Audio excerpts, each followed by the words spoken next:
It was at the height of my professional modeling career when my life took a very unexpected and drastic turn. Renee, I'm going to ask you to make several movements of your face. Okay. I want you to hold each position until I tell you to release it. Okay. Ready? Yep. Move the corner of your mouth back towards your ear on just the left, like a smirk. And release. And now just on the right. So you can keep the left relaxed and just smirk on the right. Okay. It's not coming. Okay. Just tell the camera your name, a little bit about yourself, and what's actually brought you here. Gosh. My name's Renee. I love life and poetry and words and people and animals, and I love studying health. I'm a very holistic person and a networker, artist and networker. I'm here to rehabilitate my muscles and to get back to where I was before. All right, great. I was literally paralyzed by my flaws. All of us have visible or invisible parts of ourselves that we feel shameful of, the things we don't talk about. Character flaws, physical flaws, fears, or addictions. What if there was a way to become more friendly with our flaws and maybe even flaunt them? This is the story of my journey from paralyzation to liberation.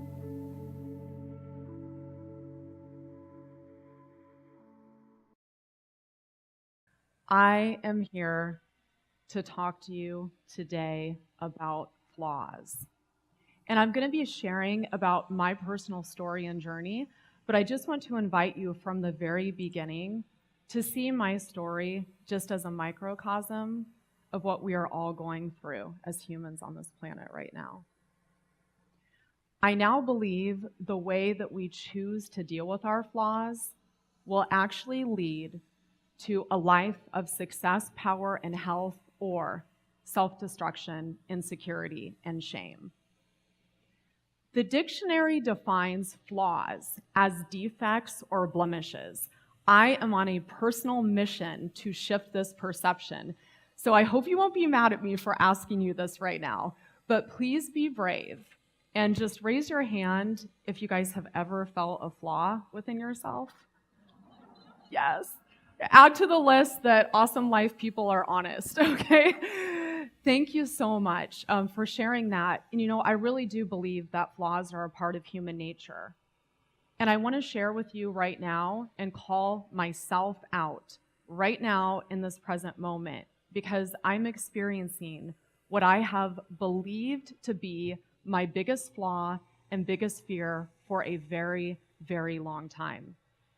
And that is public speaking. This is actually only my 10th talk ever. The first time I was on a stage was just barely over a year ago. It took me almost 10 years to share my story. So I want to take you back to the beginning, at least for the sake of this talk. And I hope that I'm not the only one that has these really embarrassing 80s photos. So I'll just go ahead and put it out there. Yes, I was born in 1974. I did win Detention Queen in 8th grade for big hair. That is a true story. Got kicked out of Catholic schools as well, but that is a whole other talk. But I wanted to just give you a little bit of history about my family. This is my beautiful mother, Jane. So Jane's flaw is lack of self-belief. But Jane's strength is in helping other people to achieve their dreams. And this is my father, Jack, cuddling with my childhood cat, Knuckles. And Jack's biggest flaw is over-generosity and overspending. But Jack's greatest strength, he is one of the most loyal family men that I have ever met in my life. This is my younger sister, Lindsay.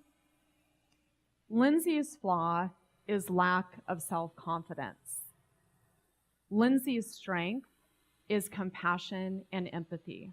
She's actually the one that's selected at her vet technician clinic for being there with the dogs while they transition. And get ready for this one. Ta-da! This is me in all of my Debbie Gibson glory at age 12. Is there anyone else that wore these hats? Like, okay, thank you. So this is where my modeling madness began. I had photos of all of the supermodels up on my bedroom walls. Looking back, I now realize that it's because the females in the modeling world were dominating their industry as entrepreneurs. But, at the time, I just wanted to be a model. So my parents were generous enough to send me to modeling school.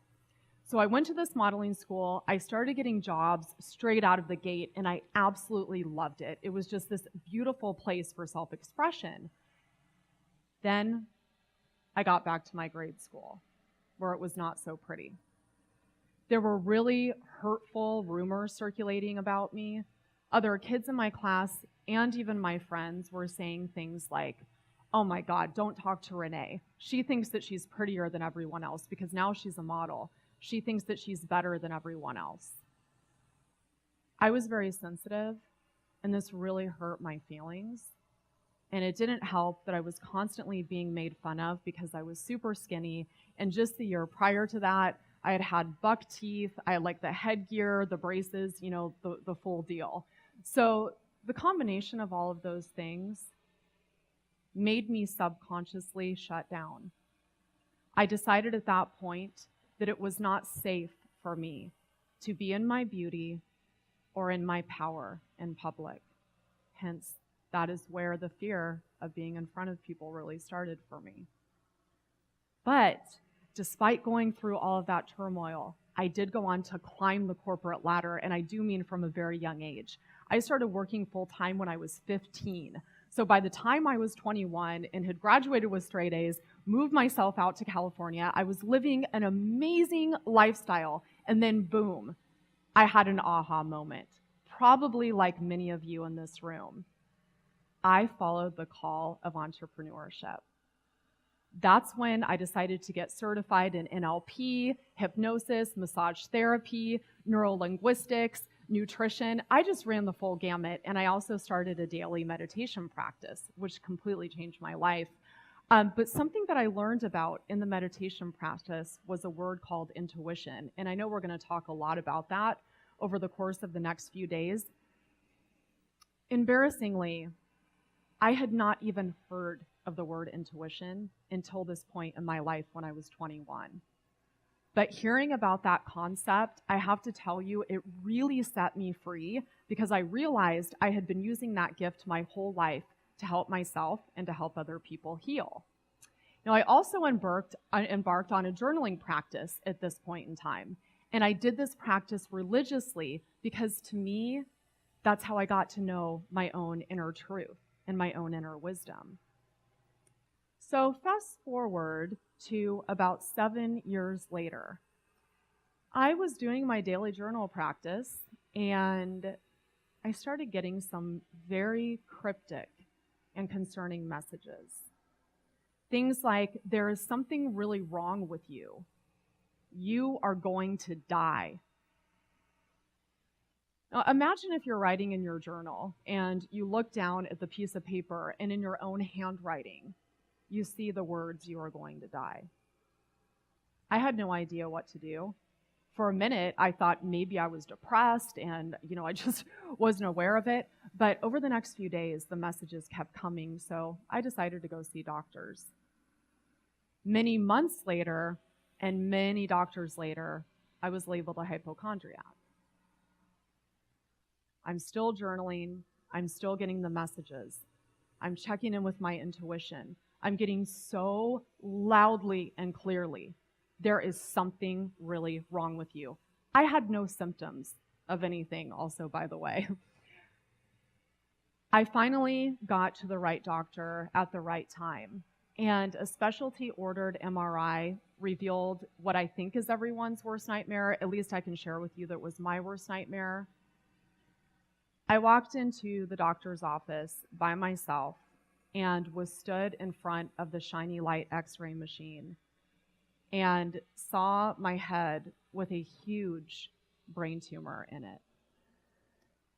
This tumor was life-threatening. It was compressing my brainstem. I needed emergency surgery, and they discovered that this tumor had been growing for almost 15 years. So, I knew something was going on, but I had no idea that it was this. So as I stood there, my life really did flash before my eyes. I didn't know how I was going to make it through this process, and what I kept thinking about was the fact that I would have to call my parents and say, your daughter, who at this point in time I was under 30 years old, has to undergo one of the most dangerous forms of massive brain surgery. All in all, I went into the surgery feeling surrendered and grateful because, at the end of the day, at least I knew now what was going on with me. That is until I woke up almost 12 hours later. I was being wheeled down the dark corridor, and my friend looked down at me, and it was like this very loud echoing in my head. I heard him say, something went very wrong. And, I knew that this wasn't good. It was then revealed to me that there was less than a 1% chance of this happening, but my facial nerve had been entirely cut apart during the surgery. And in fact, the only thing that was holding the facial nerve together was the tumor itself, because the tumor had been there for so long. So what this meant for me is that I couldn't move my face at all on the right-hand side. It was 100% paralyzed. I couldn't smile. I couldn't chew food on that side. I couldn't blink. I couldn't close my eye. And I was given this eye patch because the eye doesn't produce moisture at all.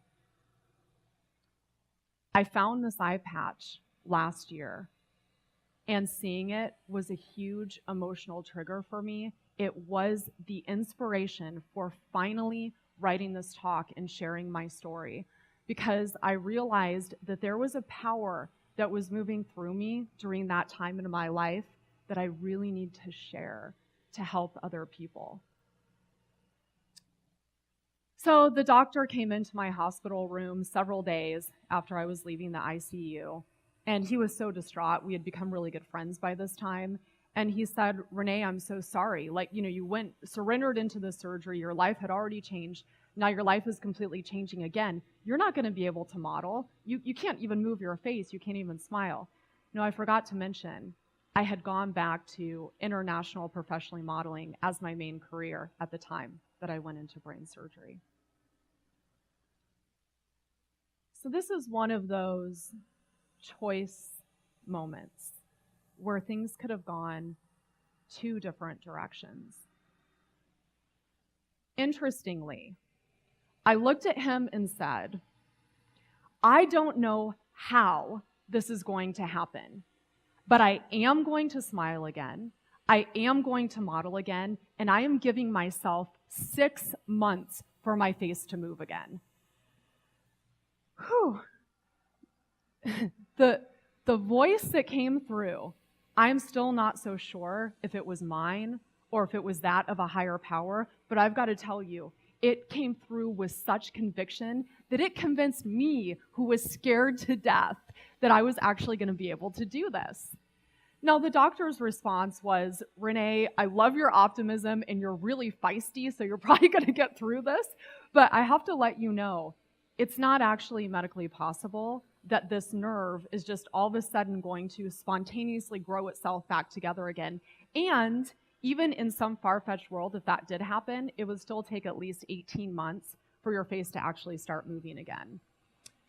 Now, luckily, I had already started my path as a healer and in the healing arts. So being a good goal setter, I told him, thank you, and I'm going to set upon my healing journey now. This was an epic healing journey. I was now acclimating to a life being completely deaf in the right ear.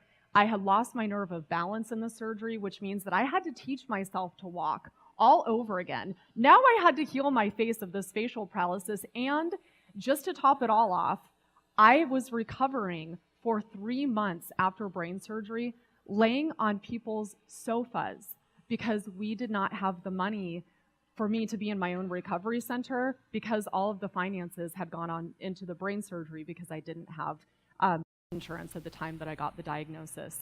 So every single choice had to be entirely deliberate in my life at that time. And I'm not going to say that it was all kind of law of attraction, visualization, and prayer and meditation work, but that was instrumental in my personal healing process. But I stood in front of the mirror every single day. I did facial exercises. I willed my face to move. Nothing at all happened. I would cry myself to sleep often. I would wake up the next morning. I would just walk in to go to the bathroom. And I didn't even, want to look at the mirror, but I would still stand in front of the mirror every single day. And then the one fateful day, a teeny tiny spark came back. And I remember it was just right here. And it was so tiny that had I not been in front of the mirror every single day, there's no way that I ever would have noticed it. But I knew from there that I had this. So this is a photo of around the time that the spark started to come back, and then 2 months after that. So my facial nerve spontaneously did grow itself back together 60%. My doctors called me on my follow-up MRI and said, we don't even know what to say. On this particular type of MRI, we don't really even see facial nerves, but we see yours and it's growing back together. How did you do this? This is absolutely incredible. So I share this with you because this was an absolute miracle through the use of all kinds of different tools from mindset and belief. But I also share this because the physical transformation was just one part of my healing process. Because guess what? I was excited when I initially had this miraculous healing, but there was still 40% of the facial nerve that hadn't grown itself back, right? So even today, as I stand on stage right now, my face still does funky things. My eye will kind of roll to the back of my head. It's not because I'm annoyed at people. It's because there is a neurological injury that still exists there. So the majority of my conversations would look like this when I was in the outside world. Just hoping that people would focus on this 100% functioning side. We know when we are lying to ourselves. I was lying to myself that I wasn't embarrassed. I was lying to myself that I didn't require additional healing in order to feel like a whole person. So, what do we do in those times? I didn't want to accept this. I decided to challenge myself. The biggest challenge that I could think of was to go out and start sharing myself with small groups of people, and also on social media videos where I pulled my hair entirely back and I just exposed my flaw and started talking about it with people. And something very, very cool happened. I could see that people started accessing their own inner beauty and their own inner power through the sharing of my flaw. And that's why I now believe that I have been able to flip this facial flaw into my most unique ability and strength. And hopefully that's what you're seeing right now as I flip this flaw of public speaking. Because let me tell you, when you hide, you create more shame. That means that you are telling yourself that you are more and more unlovable. But when you share, you do allow for the light to shine through the shame. And I firmly believe that we can all become perfect through our flaws. To further imprint that, I just want to share a very quick story, and some of you may already know this, so bear with me if you've already heard this story before. But when the ancient Greeks used to make pottery, many of the pieces would come out with visible cracks and blemishes like you can see up here in the photo. So the sellers wanted to hide these visible defects because they thought that they would appear to be damaged and no one would want to buy them. So they would actually cover the flaws with wax. Interestingly, when the buyers would come in to purchase the pottery, they wanted to pay more for the pieces with visible flaws. The buyers saw these pieces as being authentic and as being real. Did you know that the word sincere actually stems from the Latin word insincere, meaning without wax? So maybe you can see what I'm getting at here. I just want to ask you, if you think about flaws through that lens of perception, could it be possible that flaws are actually the gateways to our sincerity? Could it be possible that flaws are the access points to recover your unshakable inner confidence? And could it be possible that flaws are the golden keys to actually unlocking your uniqueness? If you can answer yes to even one of those questions, my big question for you is, how can you begin today, right here today, to start expressing yourself with more sincerity in the world? I believe that that's the point when you get to actually celebrating yourself and others' wounds and all, that you flaunt your flaws. There is so much liberation, you guys, and so much freedom to be found in sharing your true colors with others, the lights and the shadows. So my message for you today is about you coming out of hiding. My message today is that you are not perfect in spite of your flaws, but actually because of them. And I want to tell you something else. You don't need to be pretty or good looking in order to be beautiful. And beauty is only skin deep, but radiance is eternal.